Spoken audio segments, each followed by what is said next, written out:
On est à Boudouil. Ici, ça s'appelle Boudouil. On est vraiment dans les montagnes du Djurdjura. On est vraiment au centre du Djurdjura. Et ici, il y a eu un accrochage.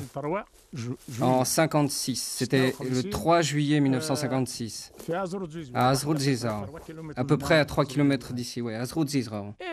Et après l'indépendance, nous, on pensait qu'on était tous des Algériens. Et ces maquisards qui sont derrière moi sont morts au nom du PPA.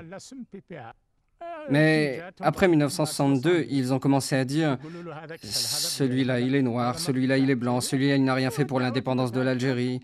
Et ceux qui sont enterrés ici, ils ne sont toujours pas reconnus comme des combattants. Le FLN va, à partir de 1956, de l'été 1956, par son congrès, le congrès de la Soumam, se réorganiser et donc adopter, disons, une position, un programme, des types de structuration sur le plan militaire qui vont pouvoir engager le combat contre les maquis messalistes. Donc d'un côté, il y a une mystification en disant que tous les maquis sont des maquis, l'ALN égale le FLN. Et d'un autre côté, on voit commencer, alors que les armes avaient été refusées précédemment, on voit que tout le monde est en train d'envoyer des armes des deux côtés de la Tunisie et du Maroc, que se constituent des structures, etc., pour reprendre finalement le contrôle de l'ensemble des maquis qu'il y avait en Algérie et qui n'étaient pas plus FLN que d'autres. Ils étaient simplement pour l'indépendance.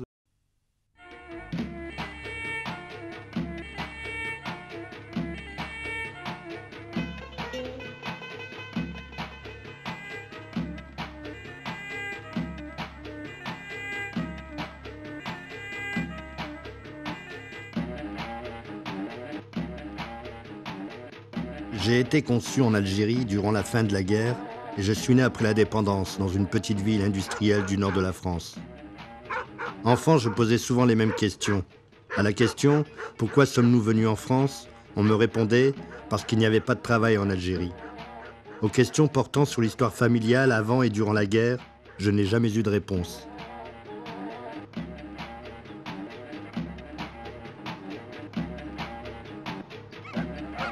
Je me souviens, dans les années 1970, de vives discussions sur la démocratie en Algérie opposaient sympathisants FLN et militants d'un parti dont on taisait le nom. Parfois, des tracts de ce même parti circulaient à la maison. Je me rappelle des tracasseries subies par mon père et mes oncles parce qu'ils distribuaient sous le manteau ces tracts.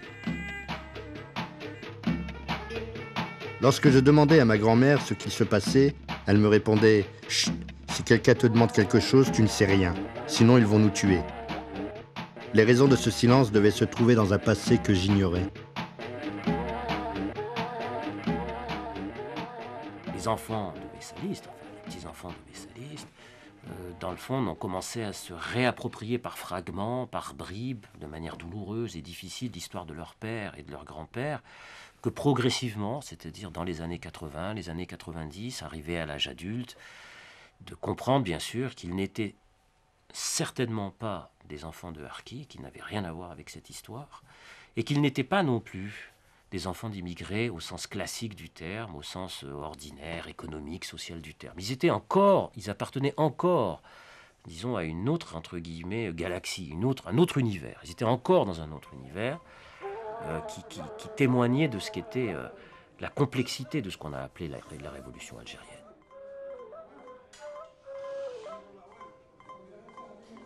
Au fil des années, c'est en discutant avec les anciens militants messalistes que j'allais découvrir la réalité d'une autre guerre d'Algérie.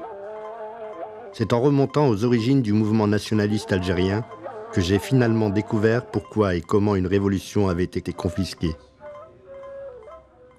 Le premier mouvement patriotique algérien, ça a été l'étoile nord-africaine. Dire l'indépendance de l'Algérie, ça veut tout dire et ça veut rien dire. Parce que c'est énorme, l'indépendance de l'Algérie en 1926, imaginez. C'est le seul cas au monde où le nationalisme, où la structure nationaliste est forgée au cœur de la métropole coloniale. Parti à la recherche des fondateurs du mouvement nationaliste algérien, je n'ai trouvé que des sous-prolétaires expatriés.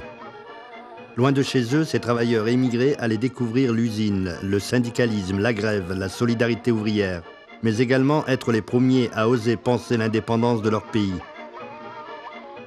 Mais en 1937, le Front populaire prononce la dissolution de l'Étoile nord-africaine.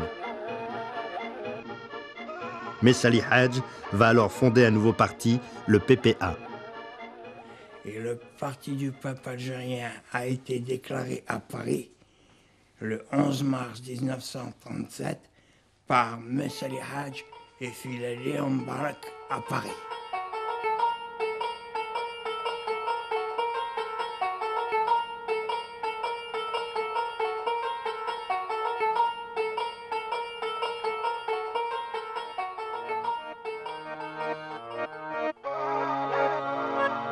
Le PPA va jouer un rôle décisif dans la construction du mouvement nationaliste.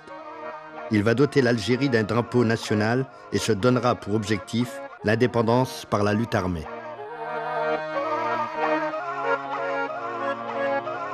La première des choses à l'époque, c'était la terre au fallah. Pourquoi? Parce que le peuple algérien a été le pauvre retrouvé sans terre, sans rien. Et ça a été une première revendication. Mais le problème, ce n'est pas seulement une terre au fallah, c'est un parlement algérien élu au suffrage universel. Une constituante algérienne élue au suffrage universel, pas par des bénis oui-oui, mais par tout le peuple algérien.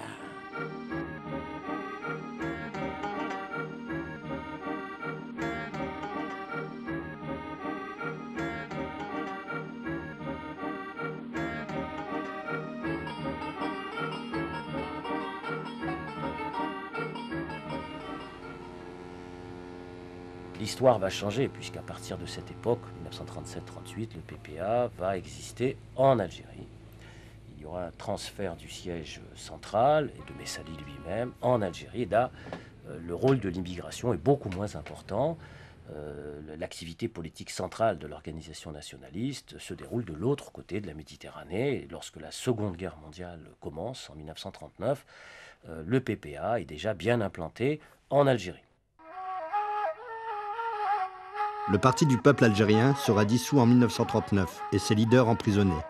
Mais de toute évidence, un parti nationaliste venait de naître. En 1946, Messa Ali est libéré. 2 décisions sont prises. La création d'une organisation politique légale, le MTLD, le Mouvement pour le triomphe des libertés démocratiques, et la création de l'OS, l'organisation spéciale, véritable branche paramilitaire chargée de préparer l'insurrection armée. Alors, après la Seconde Guerre mondiale, il y a toute une série de crises successives qui vont affecter la marche, le fonctionnement de cette organisation. Il y a tout d'abord une crise très importante, c'est la crise berbériste. En 1948-49, un certain nombre de militants de la Fédération de France, donc ici, dans l'immigration, qui veulent poser le problème de l'identité berbère à l'intérieur du mouvement national. Et on a découvert une trahison du berbérisme depuis la Kabylie jusqu'à la France. Et le parti a été obligé de reprendre tout ça et on a suspendu Aït Ahmed de sa responsabilité et on l'a remplacé par Ben Bella. Puis il y a une seconde crise. Cette seconde crise, elle est liée à la question des activistes, ceux qui sont regroupés dans l'organisation spéciale, c'est-à-dire l'OS, comme on l'appelait à l'époque, familièrement. Ces militants-là, qui s'entraînaient clandestinement depuis 1947, eh bien, à la suite de toute une série de péripéties, eh bien, cette organisation clandestine va être découverte par la police française en 1950 et des centaines de militants vont être arrêtés en Algérie. Messa Ali Hadj a fait sauver de France Aït Ahmed et Ben Bella au Caire. Mais il y avait un problème tout particulier chez Ben Bella. C'était une prétention d'être le chef national. Il a vendu le parti à Nasser. Et Nasser parler de ces petits Algériens.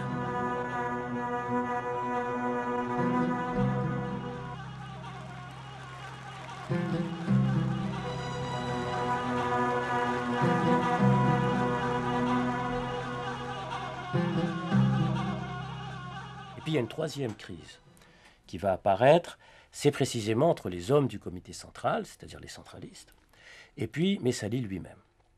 Pourquoi? Bien parce que Messali pense que ces hommes se sont embourgeoisés, il pense que ces hommes ont adopté une posture réformiste, en siégeant en particulier dans les grands conseils municipaux des grandes villes algériennes, comme Alger, Oran, Constantine, etc. Les responsables qui étaient sur nos têtes du bureau politique, Lahoul Houssine, Ben Khadda Ben Youssef, Kiwan Abdrahman, ceux-là, ils passaient des nuits à l'hôtel Aliti, à Alger, avec le directeur de la police nationale, avec les hauts fonctionnaires de la préfecture de police d'Alger, des hauts fonctionnaires du gouvernement général, et Jacques Chevalier, député maire et secrétaire d'État à la Défense.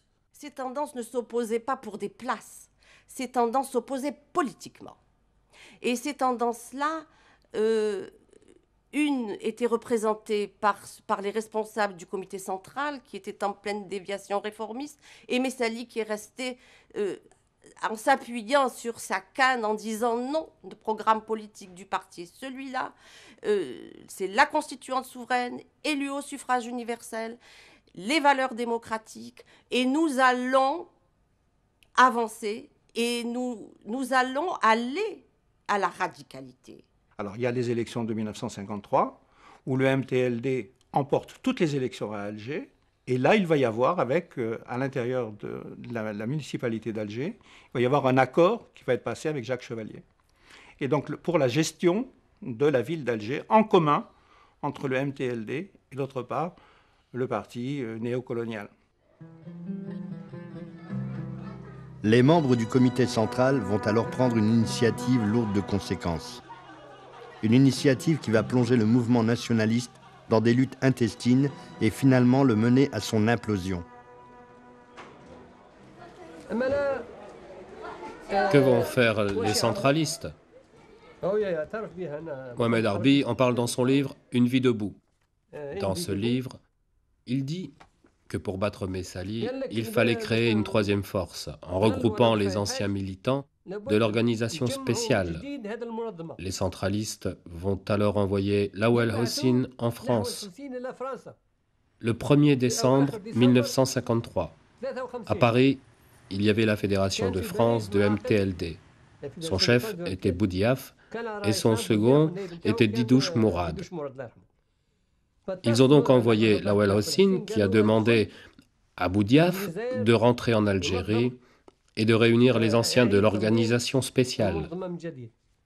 Contrairement aux idées reçues, Boudiaf n'a rien à voir dans la création du CRUA. Ce sont les centralistes qui l'ont ramené. Et ils se sont rencontrés en ville, dans l'université Rachidia, le 23 mars 1954.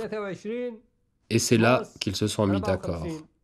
C'est là qu'ils se sont mis d'accord pour créer une troisième force, pour créer une troisième voie. Et là, évidemment, quelques responsables à l'époque, en dissidence, ont créé ce qu'ils ont appelé le CRUA.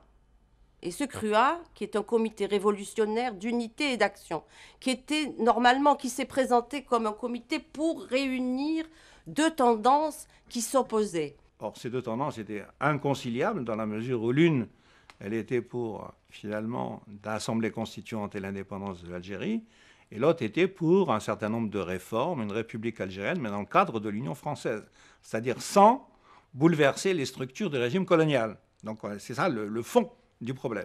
Donc, le CRUA, c'est un réseau d'amis de Boudiaf, du Constantinois. Sur cette base-là, il va essayer d'unifier à la fois les responsables des ORS et puis aussi des membres qui lui étaient rattachés personnellement, et en même temps qu'il va aller au Caire. Et c'est dans ces négociations qu'il y a avec la direction du Caire, c'est-à-dire avec Ben Bella et avec Aït Ahmed et Khider, il va y avoir le Caire qui, lui, va prendre en main, finalement, cette opération. Boudiaf, c'est lui qui a mis l'Algérie sans dessus-dessous. C'est lui qui a cassé le mouvement national à l'époque du MTLD. C'est lui qui a fait toute la propagande. C'est lui qui a créé le FLN. Il faut savoir, avant il y avait le congrès d'Ornue. C'est là le vrai problème. Quand nous avons eu les centralistes, nous avons décidé de nous expliquer dans un congrès en faisant venir tous les militants. En faisant venir y compris les centralistes qui étaient donc nos opposants. Et nous avons fait demander à Bambela et à Khedar de venir assister au congrès d'Ornue. Mais là, ils ont refusé de répondre à l'invitation. Ils ont répondu du Caire qu'il leur était impossible de venir. Et la réalité, ils ont su que le congrès d'Ornue, c'était l'accélération de la révolution. Maintenant, parlons de la révolution en elle-même. Quand est-ce qu'elle devait débuter? Elle devait débuter au mois de mars. Et c'est pour ça, quand il y a eu le congrès d'Ornue et que les gens du Caire ont su que c'était l'accélération de la révolution, alors les gens du Caire, mais c'était même la veille du lendemain matin qu'il fallait déclencher la révolution. Heure troublée en Algérie, où en plusieurs endroits du territoire, une série d'attentats ont été commis dans la nuit qui précéda la Toussaint. On parle de fellaga et de complots organisés par certaines ligues musulmanes. Mais l'Algérie ne se prêtera pas au rôle souhaité par les agitateurs. On peut croire que le calme sera vite rétabli. Bref, les autorités françaises, par exemple, sont convaincues que cette insurrection est l'œuvre de Messali et de ses partisans. C'est pour ça d'ailleurs que le 5 novembre 1954, ils décident la dissolution du MTLD, parce qu'ils pensent, à tort d'ailleurs, que tous ces hommes sont toujours proches de Messali. Ils savaient qu'en déclenchant la révolution précipitamment, évidemment le colonialisme devait tomber sur le MTLD et tout liquider, et comme ça laisser le champ libre aux gens du Caire. Et c'est ce qui s'est produit. Vers le 5 novembre ou le 20 novembre, il y avait 18 000 militants en prison, que la France a arrêtés. Tous les cadres messalistes. Ils les ont arrêtés en prison. Et jusqu'à la libération. C'est ce qui nous a fait, nous, moi aussi. Ils ont utilisé le nom de Messali pour tromper les militants du Parti du peuple algérien. Ils ont utilisé le nom de PPA pour tromper le peuple algérien. Parce que chez le peuple algérien, qui c'est qui déclenche la révolution en Algérie? Ça ne peut être que le PPA et Messali Hadj. Ainsi donc, Messali, l'éternel emprisonné qui préparait la révolution depuis près de 40 ans, venait de se faire devancer par de jeunes militants à qui il avait tout appris. Le MTLD dissous, Messali va fonder un nouveau parti, le MNA, le Mouvement national algérien, et refuse au FLN la représentation exclusive du peuple algérien.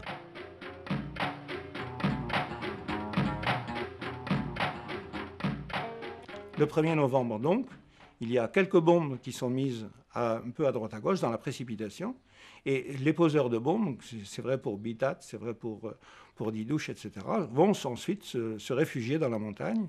Par contre, Ben Boulaïd, qui est le dirigeant de la wilaya des Aurès, lui avait rencontré Messali peu de temps avant. Messali lui dit « Oui, nous allons passer à la lutte armée ». Donc il pensait que l'accord qui était avec Boudiaf, c'était simplement un accord qui allait lui permettre d'avoir les armes et le soutien de l'Égypte. Et il attend, et comme il n'y a rien, donc lui, il rentre dans l'insurrection. Il rentre dans l'insurrection avec des portraits de Messali en disant « C'est au nom de Messali et au nom du PPA que nous allons entrer dans la lutte armée ». Et immédiatement, Messali demande à une personne qui l'accompagnait de rentrer en Algérie avec une grosse somme d'argent et de préparer, finalement, d'adhérer à l'insurrection, bien que ce n'est pas lui qui Mais néanmoins, il fallait tout de suite entrer dans l'action. Donc dès le 1er novembre, le 2 novembre, là aussi on a les archives, le 2 novembre, il y a le Conseil de Paris, la Fédération de France qui se réunit et qui explique à tous les militants de rentrer dans l'insurrection. On a parlé entre nous, on a fait l'estima. Qui c'est qui veut y aller là-bas? Il y a des gens, ça c'est le 2 et le 3 novembre. Ça y est, l'action, c'est parti en Algérie. On est arrivé là-bas, on a trouvé beaucoup de Nakir, Moudjahidine. On a été avec eux, bien, hein? On fait comme on fait, comme l'armée française, pareil. Parce que, attention, à moitié de nous qui ont fait l'Indochine, et à moitié de nous qui ont fait l'armée française, on les connaît tout. Il y a des militants qui ont été envoyés par le parti. Mais il y en a d'autres qui sont venus seuls, de leur propre chef. Moi, je suis venu seul. Personne ne m'a envoyé. C'est seul que j'ai décidé de venir au maquis. Je suis venu seul pour aller jusqu'au bout de mon engagement de militant. Les dirigeants du FLN, dès l'année 55, avaient envisagé la liquidation physique des messalistes. Très vite, quelques mois seulement après l'insurrection, on trouve des lettres, on trouve des documents, des archives qui disent la tragédie à venir. À cette époque, le FLN n'existe pas. C'est simplement un sigle qui n'a pas de structure, qui ne s'est pas constitué en Algérie. C'est simplement la délégation du Caire qui donne des directives à quelques hommes.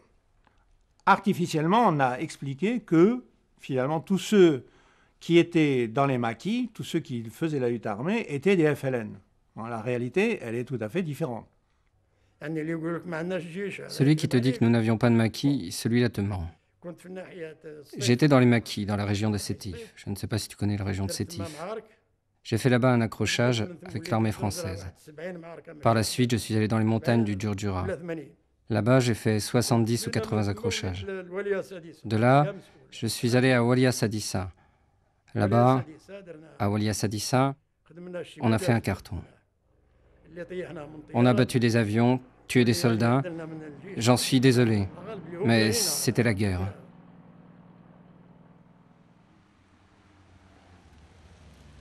On a fait des accrochages avec l'armée française.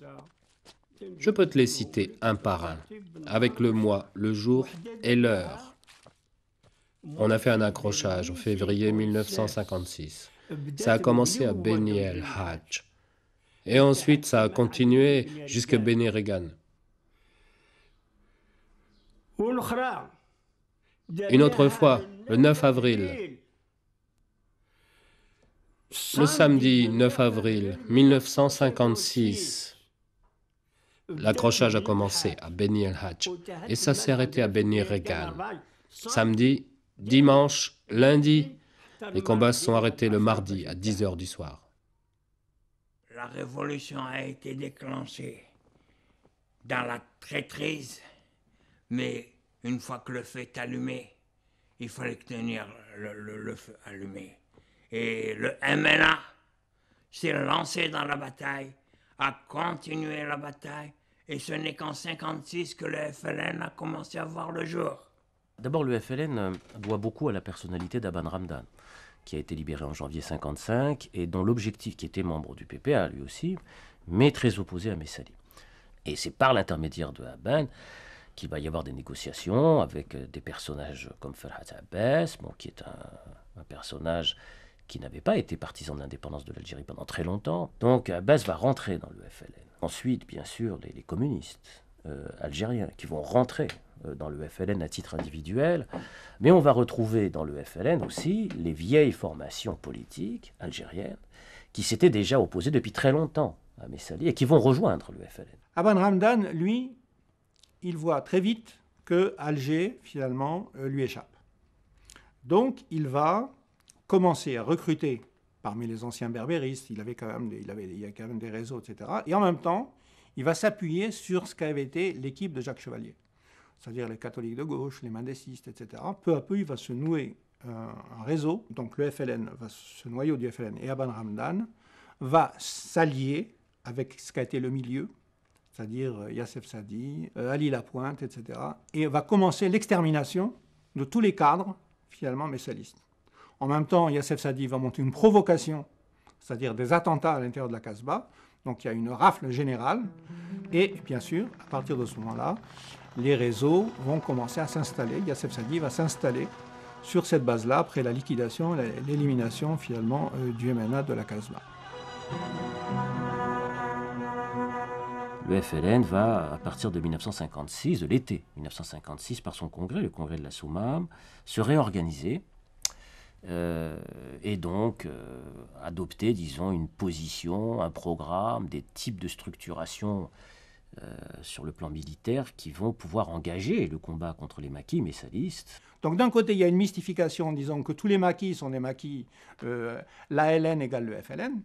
Et d'un autre côté, on voit commencer, alors que les armes avaient été refusées précédemment, on voit que tout le monde est en train d'envoyer des armes des deux côtés de la Tunisie et du Maroc, que se constituent des structures, etc., pour reprendre finalement le contrôle de l'ensemble des maquis qu'il y avait en Algérie et qui n'étaient pas plus FLN que d'autres. Ils étaient simplement pour l'indépendance de l'Algérie. Ce qui a été arrêté au congrès de la Soumam, c'est l'élimination du MNA.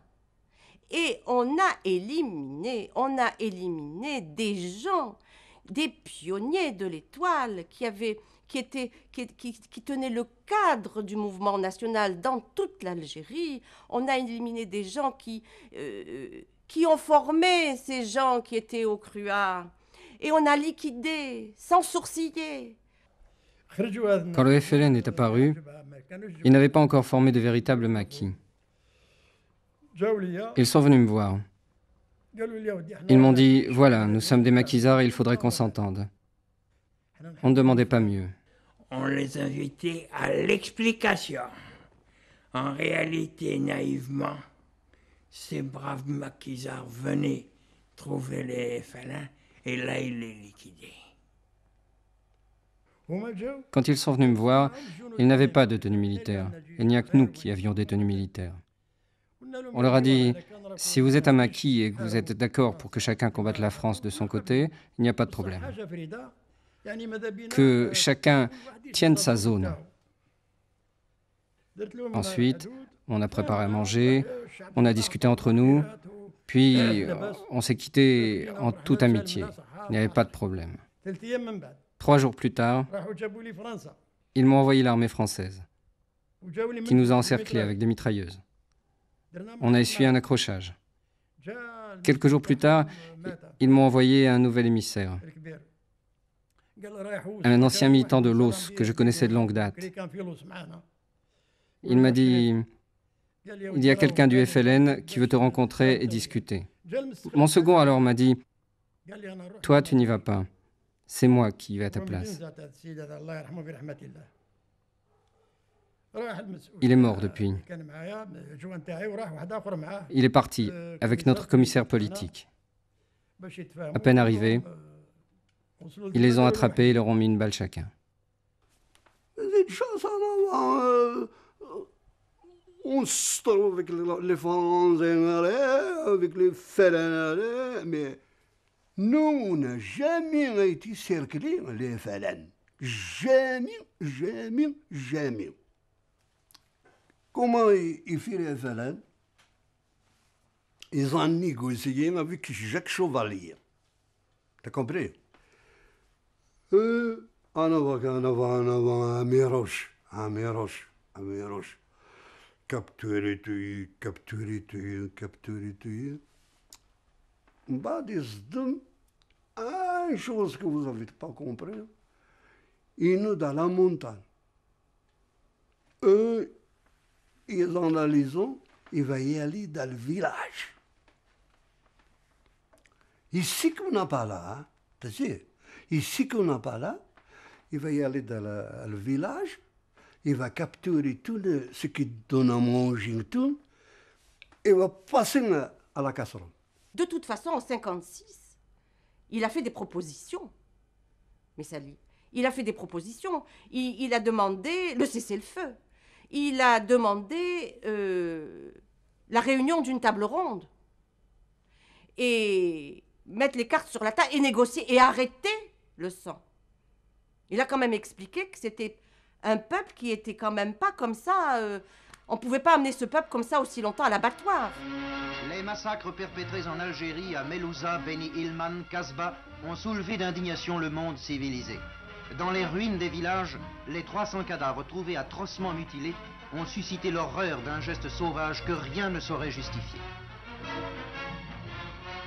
Messali, à partir de cette époque-là, va s'appuyer essentiellement comme force militante sur la Fédération de France, sur sa Fédération de France, qui lui est massivement acquise, qui reste massivement acquise aux idées de Messali, à sa personnalité, à son histoire, à son engagement. Et nous le savons, c'est là que c'est sur ce second front, sur cette autre guerre, que va se mener, disons, cette bataille terrible entre le FLN et le MNA, c'est-à-dire dans l'année, grosso modo, 57, 58, 59, ce qu'on va appeler des règlements de compte terribles qui vont affecter les deux formations dans toutes les régions françaises où vivent les Algériens. Et ce sera une autre bataille, un autre front qui va s'ouvrir à ce moment-là.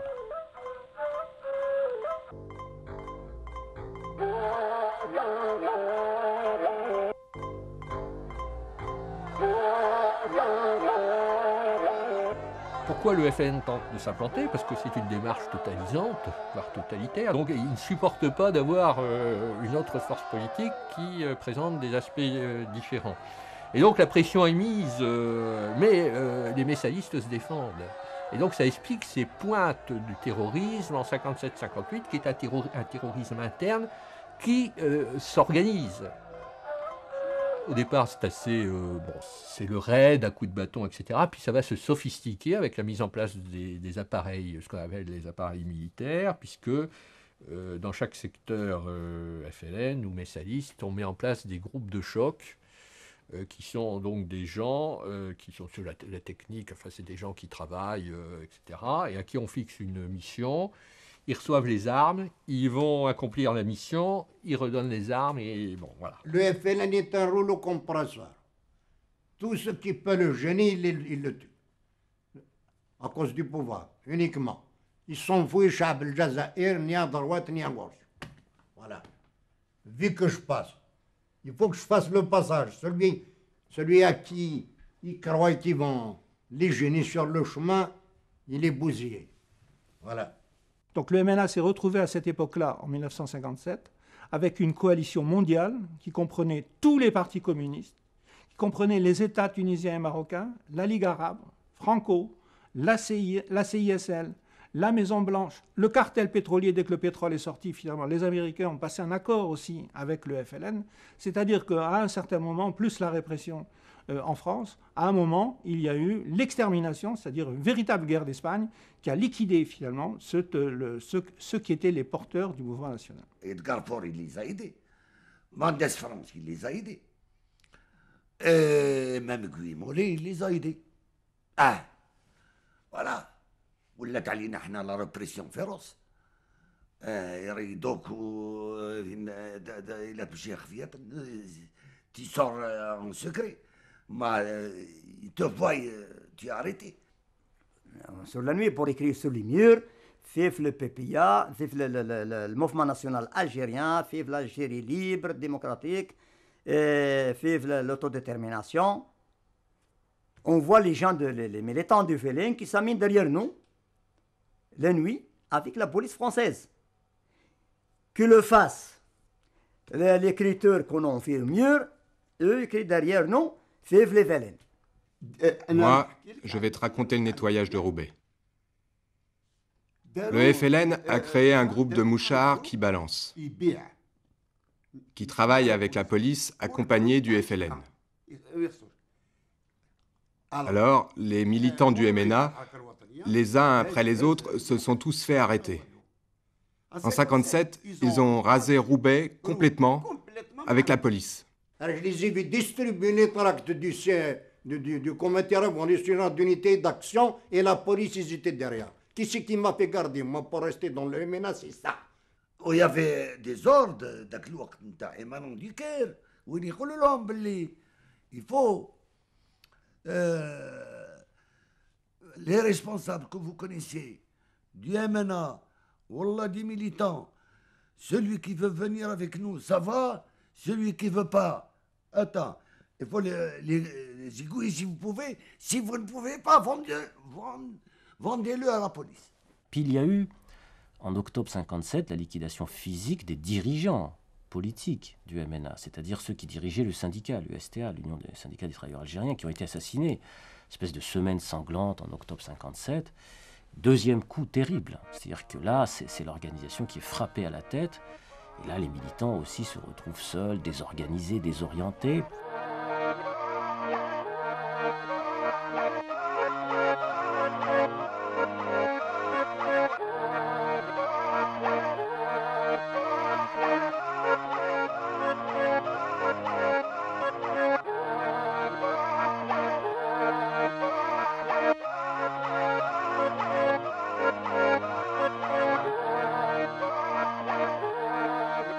Dans les usines, au fur et à mesure qu'on formait des cadres, par exemple, eh bien, immédiatement, ils étaient assassinés. Ils étaient assassinés, c'est-à-dire il y a un truc sélectif.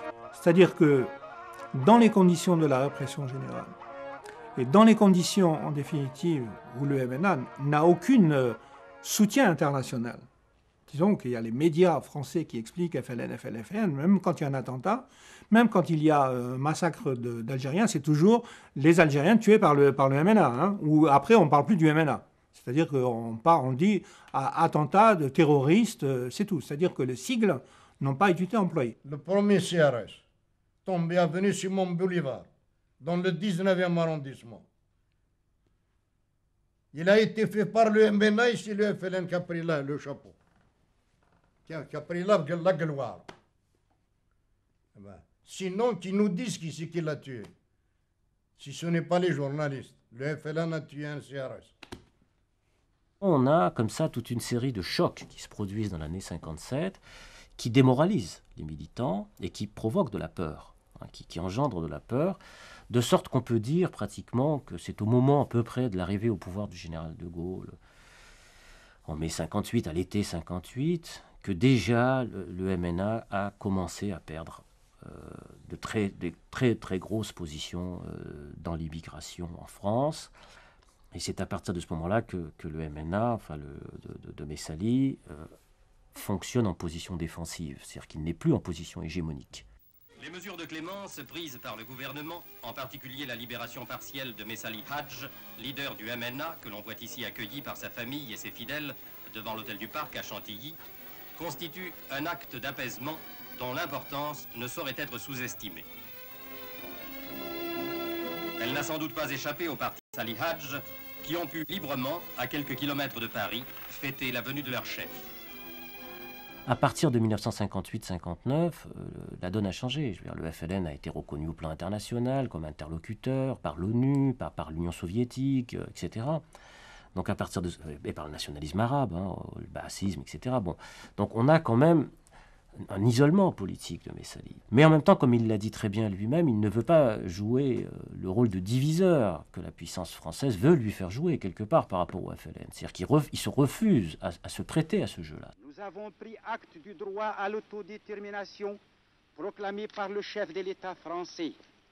Nous nous réjouissons d'autant plus de ce principe de l'autodétermination qu'il a toujours été inscrit en tête de notre programme depuis l'étoile nord-africaine jusqu'au mouvement national algérien sous le mot d'ordre « La parole au peuple ». Quant au MNA, il reste toujours fidèle à son programme. Aussi voit-il dans le gouvernement algérien par les Algériens l'annonce de l'instauration de la République algérienne, ami de la République française. Par conséquent, demain, nous irons, si nous sommes appelés, pour quoi que ce soit pour une table de la conférence, une table ronde pour la conférence, ou bien alors pour des discussions, ou bien pour la campagne électorale, eh bien évidemment nous lutterons pour faire triompher nos idées.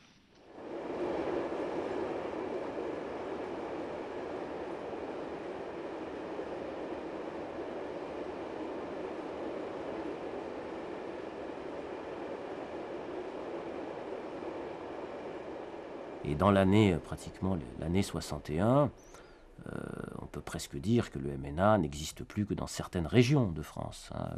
On va retrouver surtout des militants messalistes dans le nord de la France, qui là, cette dernier bastion, dans ces années 61-62, ceux-là resteront fidèles, disons, à l'engagement, à l'histoire de Messalie jusqu'au bout, hein, et refuseront de rejoindre le FLN, parce que l'analyse qu'ils font du FLN, c'est celle d'une organisation voulant instaurer un système de parti unique, de système autoritaire. Donc ils sont pour le pluralisme politique, donc à partir de là c'est fini.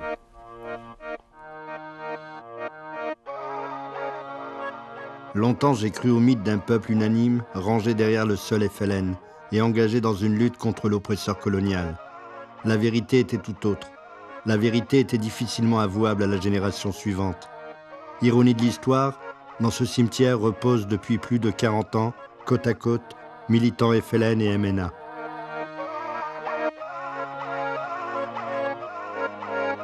Tour à tour, Belkacem Krim et la délégation FLN, Louis Jox et la délégation française se sont encore une fois retrouvés, mais cette fois pour conclure. Jusqu'en tout au moins juillet 62, on a des attentats, on a des morts, on a des choses, par exemple, c'est au mois de mai-juin, on a des pogroms. Hein. Ici, par exemple, il y a un camp à Montigny en Ostrevent. Il y avait un camp de travailleurs algériens essentiellement messalistes. Il va y avoir 250 FLN qui vont arriver avec des couteaux, des gourdins, des marteaux, etc. Et il va falloir appeler en urgence toutes les forces de police, de gendarmerie de Valenciennes à Lille, etc., pour mettre fin à ça. On a la même chose aussi à Valenciennes, on a à Lille. Et la volonté, c'est clair, c'est-à-dire que comme les communautés algériennes doivent participer au référendum, il faut que massivement ça soit le oui à l'indépendance. D'ailleurs, je ne suis pas sûr du tout que le MNA aurait donné, il n'a pas donné une consigne contraire finalement. Je veux dire, c'était un peu... Mais il fallait montrer qu'il n'y avait pas d'alternative possible parce que Messalie, au fond, cassait un peu les pieds à tout le monde avec son assemblée constituante algérienne, avec la place des Juifs, la place des Pieds Noirs, la place des Berbères, enfin je veux dire... la nation algérienne. Nous avons protesté, mais néanmoins, on a quand même décidé de participer à la construction, à l'édification de l'État algérien conformément au principe de l'autodétermination. Envisagez-vous de transformer le MNA, les maquis du MNA, en parti politique? Nous avons déjà fait une reconversion du MNA en France. Cette reconversion se fait en France et aussi en Algérie, politiquement parlant, d'une manière progressive. Et précisément vis-à-vis du FLN, quelle va être à présent votre attitude? Envisagez-vous une nouvelle forme d'action dans votre politique? Nous sommes un parti politique clandestin. Nous allons redevenir un parti politique légal et nous allons porter notre combat politique, n'est-ce pas, d'une manière normale et légale.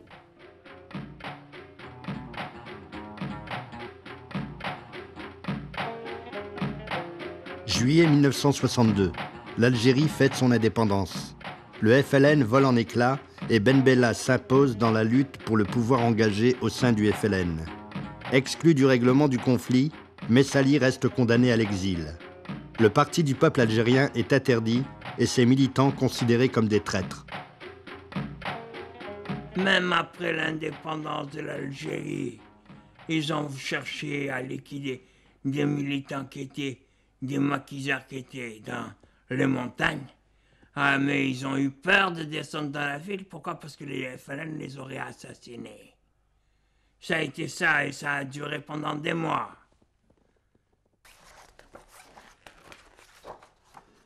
C'est début juin 62, la première rencontre FLN-MNA de l'ALN.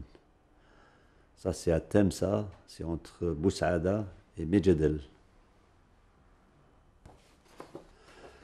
C'était le début de la préparation.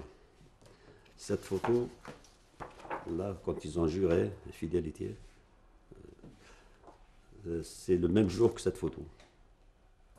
Là, vous voyez Abdallah Selmi, le colonel Amana, c'est Mohamed Chabani, la FLN. C'est là qu'ils ont fait le pacte. Chabani a exécuté notre colonel Abdallah Selmi Djamana. Plus tard, à Chabani, c'est lui est arrivé pareil, exécuté par Ben Bella. Nous étions à peu près 1 million d'hommes. 1 million d'hommes avec c'est Abdallah Selmi. Enfin, des groupes, on était divisés dans plusieurs régions. Sans compter le Bachir Larouati, il y avait d'autres responsables qui étaient un peu partout. Ceux-là, ils ne sont pas venus avec nous, ils sont restés dans les maquis. Mais nous, il y avait 1 millier d'hommes. 1 millier d'hommes, 90%, sur 90%, ils ont été éliminés. Éliminés, disparus. Ils les ont emmenés à un aérodrome, un champ de tir qui est à la sortie de Biskra. Et c'est là qu'ils les ont fusillés à la mitrailleuse, comme ça, ils sont enterrés là-bas. Mais de qui ils avaient l'ordre d'éliminer, ça actuellement il n'y a que les historiens qui peuvent le savoir. Et il y a quelques-uns des grands responsables, tel Ben Bella, tel les grands Ben Khadda, etc. C'est eux qui ils savent qui a donné l'ordre d'éliminer les messalistes, comme ça il n'y aura pas de traces. Dans cette folie meurtrière généralisée, eh bien les derniers messalistes, qui sont quand même nombreux, hein, parce que beaucoup sont restés secrètement attachés à la personnalité de Messali, même s'ils ne l'expriment pas publiquement, eh bien soit vont rester en Algérie et se taire, se réfugier dans le silence en attendant des jours meilleurs, soit pour certains d'entre eux rejoindre la France. Donc à l'été 62, un certain nombre de messalistes vont aussi franchir la Méditerranée dans l'anonymat, dans la solitude, parce qu'ils ne sont pris en charge par personne.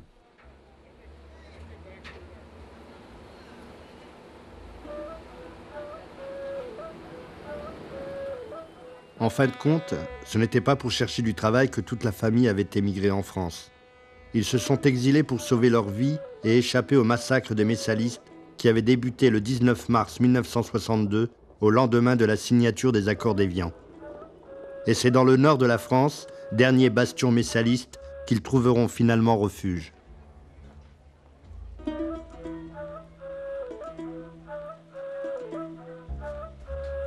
Il y a des gens qui sont partis d'ici en 1962, 63, ils les ont tués, dans des villes et des villages. Il suffit d'être missaliste, on te connaît, tu vas dans ton doigt, le lendemain tu es parti. Et combien, Dieu sait. Pourquoi? Parce qu'il est missaliste. C'est grâce à nous qu'ils ont existé, c'est pas grâce à eux qu'on existe. C'est ça qu'il faut avoir. C'était un récit inaudible, parce qu'il y avait le FLN d'un côté, la France de l'autre, et les harkis au milieu, avec les pieds noirs. Bon. Mais alors, rajouter en plus l'histoire de ceux qui avaient refusé le terrorisme, la violence, le totalitarisme à l'intérieur de la société algérienne, c'était trop compliqué. Et eux, dans le fond, étaient dans cette position, disons, très très difficile, si difficile que dans le fond, il n'y avait que le silence. Ma parole, on a resté des années avec la tête baissée. On n'arrive pas à lever la tête. Pourtant, c'est nous qu'on a mis la lutte. Et on s'est maltraité par les FLN, les militants des FLN, qu'on est des traites, qu'on est avec les Français, qu'on a donné les codes les Français, les soldats français, qu'on a donné.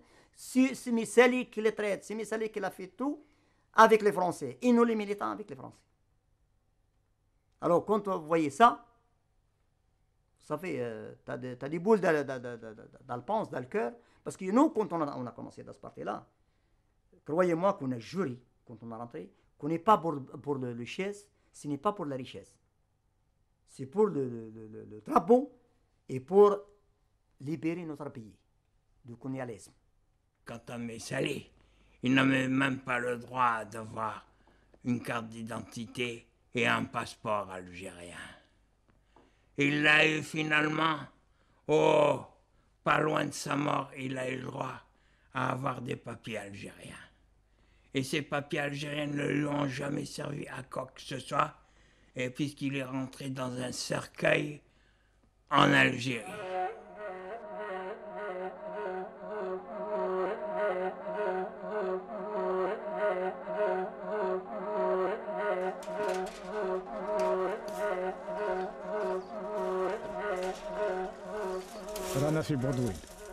On est à Boudouil.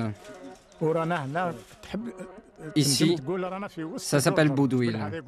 On est vraiment dans les montagnes du Djurdjura. On est vraiment au centre du Djurdjura. Et ici, il y a eu un accrochage. En 1956, c'était le 3 juillet 1956, à Azroud-Zizar, à peu près à 3 km d'ici, oui, Azroud-Zizar. Et après l'indépendance, nous, on pensait qu'on était tous des Algériens. Et ces maquisards qui sont derrière moi sont morts au nom du PPA. Mais après 1962, ils ont commencé à dire « celui-là, il est noir, celui-là, il est blanc, celui-là, il n'a rien fait pour l'indépendance de l'Algérie ». Et ceux qui sont enterrés ici, ils ne sont toujours pas reconnus comme des combattants. Pourtant, ils sont morts au combat contre la France, les armes à la main. C'est pas un tel ou un tel qui les a tués. Parce que les messalistes avaient été jetés aux oubliettes de l'histoire, j'ai voulu témoigner du combat de ces militants. J'ai voulu rétablir une certaine vérité pour que la révolution algérienne ne soit plus confisquée par quelques-uns au détriment de tout un peuple. Combien sommes-nous encore? On part les uns après les autres, les uns après les autres. Nous ne sommes plus que quelques-uns. C'est ça leur calcul. C'est ça le calcul FLN. Ils attendent qu'il n'y ait plus de militants comme nous qui savent et peuvent te montrer les endroits et t'expliquer ce qui s'est exactement passé. Ils ne veulent pas qu'on se retrouve face à face, devant le peuple, qu'on mette carte sur table et que le peuple soit le seul juge de l'histoire. Mais cette explication historique a beaucoup trop tardé.